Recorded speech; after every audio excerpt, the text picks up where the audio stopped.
বলেছেন সবকা সাথ সবকা বিকাশ, আর বলবো না। বলবো जो हमारी साथ हम उनका साथ, जो हमारी साथ, जो हमारी साथ, जो हमारी साथ हम उनका साथ, सबका साथ सबका विकास बंद करो, नो नीड संख्यालघु मोर्चा। ভালো থাকুন, जय श्री राम। जो हमारे साथ हम उनके साथ, अब इस नए नारे के साथ सियासत में एक नए मुद्दे की एंट्री हुई है, क्योंकि अभी हाल ही में हुए लोकसभा चुनाव में जिस तरह का रिस्पांस पार्टियों को मिल रहा है, उसके बाद उनका रुख बदला बदला सा नजर आ रहा है।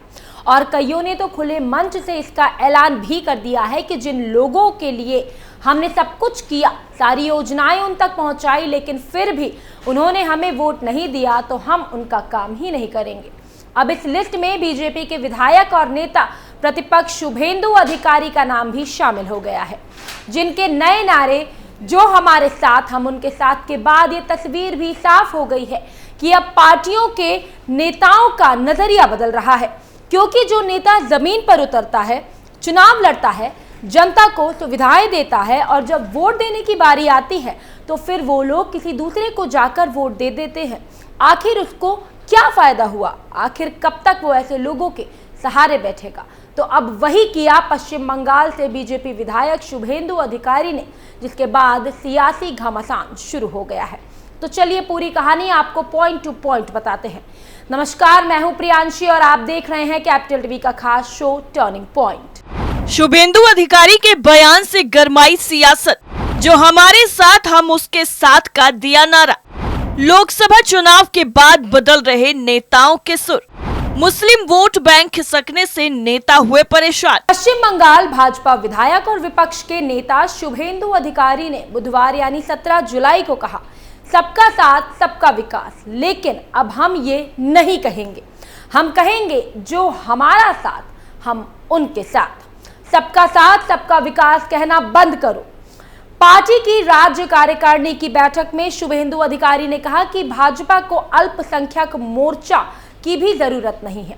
शुभेंदु अधिकारी का कहना है कि हम जीतेंगे, हम हिंदुओं को बचाएंगे और संविधान को बचाएंगे।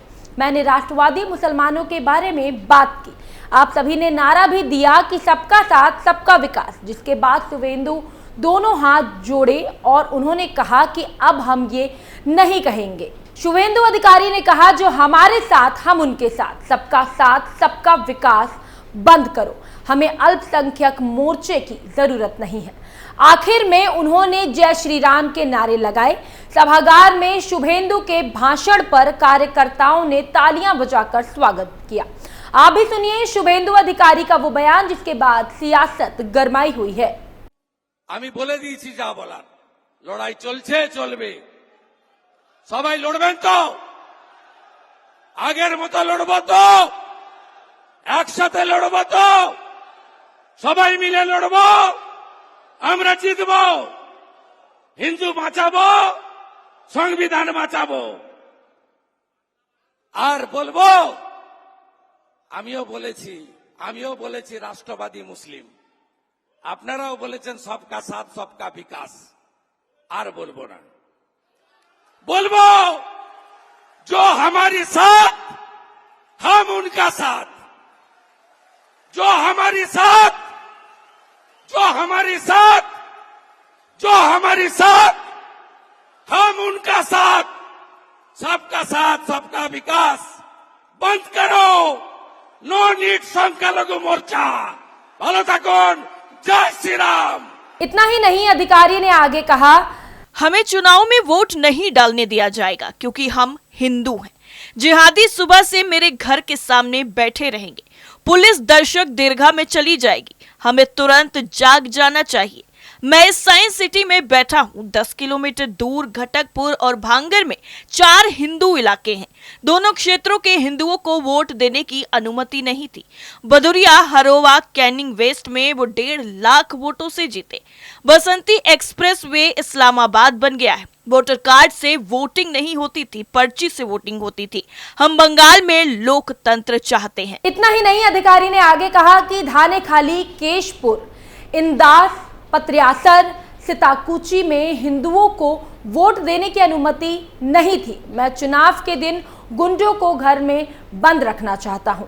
हम चाहते हैं कि केंद्रीय बलों को वोटर कार्ड देखने का अधिकार दिया जाए। मैं गवर्नर के पास गया, राष्ट्रपति को मेल किया। मैं कहना चाहता हूं कि पश्चिम बंगाल का संविधान खत्म हो गया है। हम संविधान बचाना चाहते हैं। संगठनात्मक कमजोरी, नेतृत्व संकट और उसके बाद वोटों की जिहादी लूट चल रही है। शुभेंदु के बयान से साफ है कि बीजेपी अब बंगाल में हिंदू वोटर्स पर फोकस रखेगी।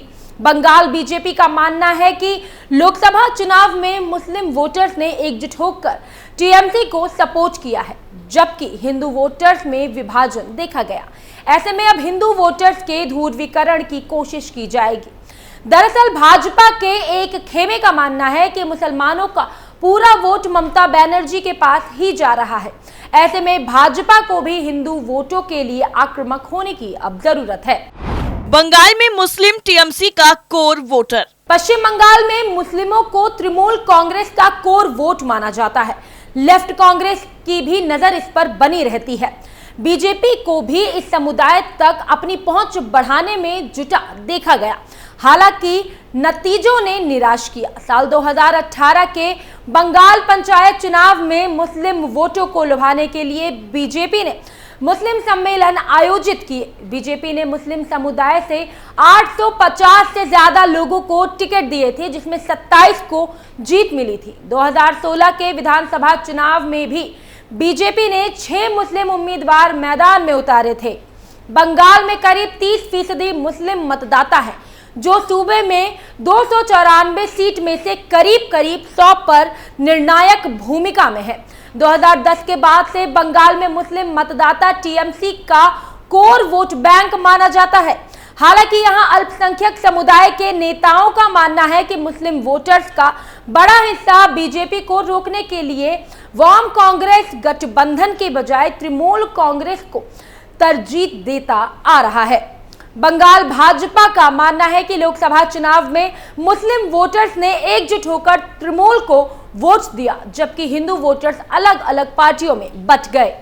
पीएम मोदी ने दिया था सबका साथ सबका विकास का नारा। आपको बता दें कि पीएम नरेंद्र मोदी ने साल 2014 के लोकसभा चुनाव में सबका साथ सबका विकास नारा दिया था। इसके बाद ये बीजेपी का प्रमुख नारा बन गया।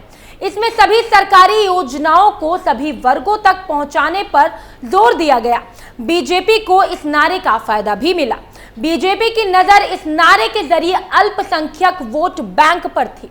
हालांकि पश्चिम बंगाल के चुनाव में अल्पसंख्यक समुदाय के नेताओं का मानना है कि मुस्लिम वोटर्स का बड़ा हिस्सा बीजेपी को रोकने के लिए वाम कांग्रेस गठबंधन के बजाय तृणमूल कांग्रेस की तरफ ज्यादा झुकता गया है। शुभेंदु अधिकारी के बयान पर टीएमसी का पलटवार। शुभेंदु अधिकारी के बयान के बाद टीएमसी प्रवक्ता रितु दत्त ने कहा कि शुभेंदु अधिकारी सबका साथ सबका विकास के नारे से भटक गए हैं। शुभेंदु का रुतबा पीएम मोदी से भी ऊंचा नजर आ रहा है। जो हमारे साथ हम उनके साथ, और भाजपा में अल्पसंख्यक मोर्चा की कोई आवश्यकता नहीं है, जिसका मतलब है कि बीजेपी केवल हिंदुओं की पार्टी है और इसमें मुसलमानों के लिए कोई भी जगह नहीं है। ये असंवैधानिक और राष्ट्र विरोधी है। अब अमित शाह, नरेंद्र मोदी और जेपी नड्डा के रिएक्शन का इंतजार है। यानी कुल मिलाकर शुभेंदु अधिकारी के बयान के बाद सियासी घमासान जमकर मचा हुआ है। वैसे आपको बता दें कि शुभेंदु ने कुछ घंटे पहले ही अपने बयान पर सफाई दी है। शुभेंदु ने अपने बयान पर सफाई देते हुए कहा कि ये नारा प्रधानमंत्री ने दिया था और ये अभी भी कायम है। भाजपा कार्यकर्ता के तौर पर मैंने बहुत दुख के साथ अपनी बात रखी कि भाजपा की राज्य इकाई को पार्टी कार्यकर्ताओं के साथ खड़ा होना चाहिए, ना कि उन लोगों के साथ जो भाजपा के लिए खड़े नहीं हो रहे हैं। मैंने जो कहा वो राजनीतिक बयान है और इसका प्रधानमंत्री नरेंद्र मोदी के सबका साथ सबका विकास नारे से कोई भी लेना देना नहीं है। शुभेंदु ने आगे कहा कि जब मैं निर्वाचन क्षेत्र में जाता हूं तो वहां विकास कार्यों से हिंदू और मुस्लिम दोनों को फायदा होता है। फिर भी हमें सुनने को मिलता है कि भाजपा एक हिंदू पार्टी है। हमें काले झंडे दिखाए जाते हैं और हमारी गाड़ियों पर पत्थर फेंके जाते हैं। अधिकारी ने कहा कि हमने अब तक जो कुछ भी किया है वो देश के हर नागरिक के लिए किया है, चाहे वो किसी भी धर्म का क्यों ना हो। मेरे बयान निजी है और इसका पार्टी की सोच से कोई भी लेना देना नहीं है। मेरे निर्वाचन क्षेत्र में अल्पसंख्यक मोर्चा था। मैंने मिलन उत्सव में 700 लोगों के साथ ईद मनाई और भाजपा उम्मीदवार अभिजीत गांगुली को भी एक वोट नहीं मिला। सांप्रदायिक मतदान ने भाजपा को बहुत प्रभावित किया है। लोकसभा चुनाव में 42 में 12 सीटें मिली। लोकसभा चुनाव 2024 में पश्चिम बंगाल की 42 सीटों में बीजेपी के खाते में केवल 12 सीटें आईं। 2019 में 18 सीटों पर जीत मिली थी। बीजेपी को इस बार 6 सीटों का नुकसान हुआ। टीएमसी को 29, कांग्रेस को 1 और कांग्रेस के साथ अलायंस में जुड़ी लड़ी सीपीआई ने 1 जीत हासिल की थी। बीजेपी ने इस बार लोकसभा चुनाव में पश्चिम बंगाल में 30 सीटें जीतने का टारगेट रखा है। सीएए, आरक्षण, संदेश खाली और करप्शन जैसे मुद्दे उठाने के बावजूद पार्टी कायम नहीं हो पाई। पार्टी के बड़े नेता जैसे निशीथ प्रामाणिक, लॉकेट चैटर्जी और एसएस आहलूवालिया अपनी सीट नहीं बचा पाए। रिजल्ट के बाद विष्णुपुर के सांसद सौमित्र खान और पूर्व प्रदेश अध्यक्ष दिलीप घोष ने टेस्ट लाउड स्पीकर के फैसले पर सवाल उठाए थे। हालांकि खराब प्रदर्शन के बावजूद सुकांत मजुमदार को कैबिनेट में जगह मिली। जेडीयू सांसद ने भी दिया था बयान। शुभेंदु अधिकारी के अलावा अभी हाल ही में जेडीयू के सांसद का भी बयान सामने आया था, जिसके बाद काफी हंगामा देखने को मिला था। दरअसल जेडीयू सांसद देवेश चंद्र ठाकुर ने सीतामढ़ी में एक कार्यक्रम के दौरान कहा कि मुसलमान और यादवों का कोई काम नहीं करेंगे। लोकसभा चुनाव में इन दिनों समाज का वोट नहीं मिलने से देवेश चंद्र ठाकुर आहत थे। देवेश चंद्र ठाकुर ने खुले मंच से कहा कि 22 साल की राजनीति में सक्रिय होने के दौरान उन्होंने सबसे ज्यादा काम यादव और मुस्लिम समाज के लिए किया, लेकिन चुनाव में इन लोगों ने बिना किसी कारण उन्हें वोट नहीं किया। जेडीयू सांसद ने कहा कि अगर आगे इस समाज के लोग काम करने आते हैं तो चाय नाश्ता जरूर कराएंगे, लेकिन उनका कोई काम नहीं करेंगे। जिनको आना है आए, चाय नाश्ता करें और जाएं, मदद की उम्मीद ना करें। सीतामढ़ी से देवेश चंद्र ठाकुर ने लोकसभा चुनाव में जीत हासिल की है। देवेश चंद्र ठाकुर बिहार विधान परिषद के सभापति भी हैं। देवेश चंद्र ठाकुर ने कहा कि एनडीए के वोटों से कितनी चीरहरण हुआ, इसका कोई भी उचित कारण नहीं है। सूरी और कलवार समाज का आधे से ज्यादा वोट कट गया, क्या कारण है बताइए।